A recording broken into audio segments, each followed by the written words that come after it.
Okay, now we're going to actually show you how to actually deal with changing the washer inside the tap here.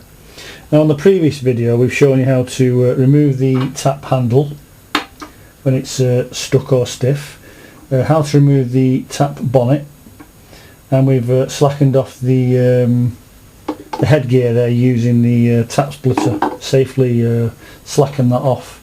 So you got to this point now, you screw out this this part here which is called the tap headgear. You take that out, and inside there you'll find on these older taps this thing called a tap jumper.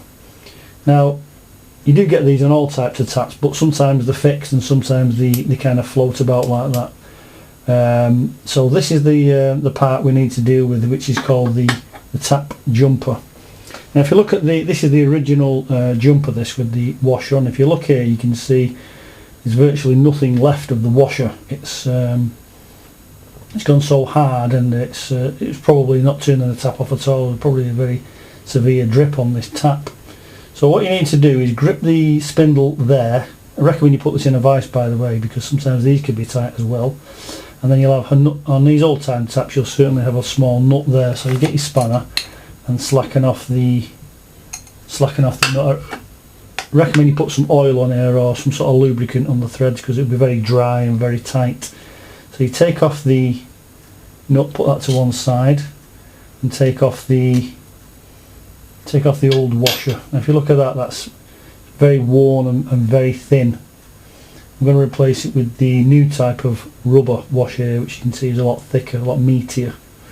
So this type here is called the 1/2 inch tap washer, which basically it's very common, this type, on most type of wash basin sinks and kitchen sinks. There are other types, by the way, and if you go out and get some of these, I recommend that you undo this first, because you very well may come back with the wrong ones. And just to note, this one here is called a 3/4 tap washer. These are for baths, specifically for baths. These are called a 3/4 and these are called a 1/2 inch. They're the most common ones. So we need to get hold of the jumper again, which is this part here.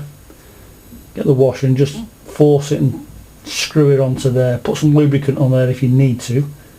Just screw that on there like that. That's a nice tight fitting job there. And then get your nut, replace your nut on there. It don't have to be too tight, this nut.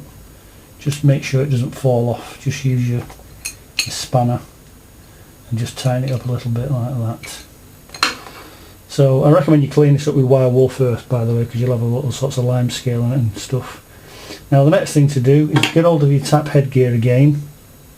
By the way, it might be an idea to lubricate this first, because these will be all dry, and this one's probably not been out for the best part of 70-80 years.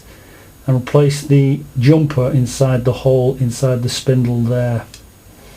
Now another little tip on these type of taps is to back off the spindle.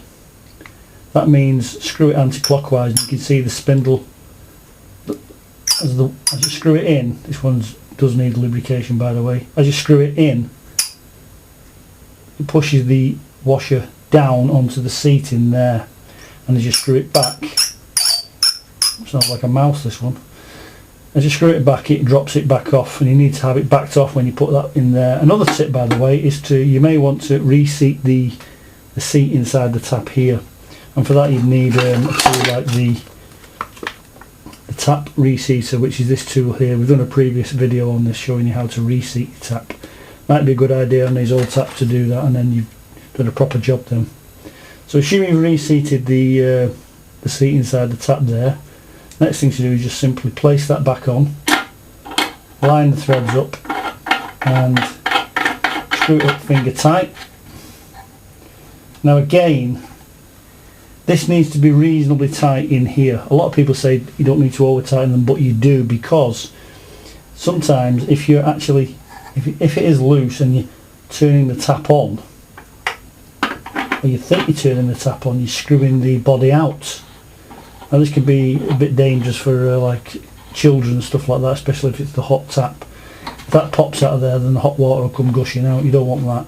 So you need to make sure that's reasonably tight. Now again, You can use spanner for doing this, but be careful that if you, like I said in the previous video, if you move the tap a couple of millimetres left or right on these old type sinks being set into a square hole, you will split the sink, and that's the end of the sink. And some people really treasure these old sinks. You can use the tap splitter again for tightening it up. So let's assume now you've got that tightened up. That's ready. Put your tap bonnet back on, and again you can use your strap wrench for this. Is a nice tool for doing this because it won't actually damage your chrome. Just put it on like that. Just put your finger on the spout to support it, and then pull that and tighten it up that way until it's, don't have to be over tight, that'll be just reasonably tight. Once that's done, put your tap handle back on, align the holes up on the side.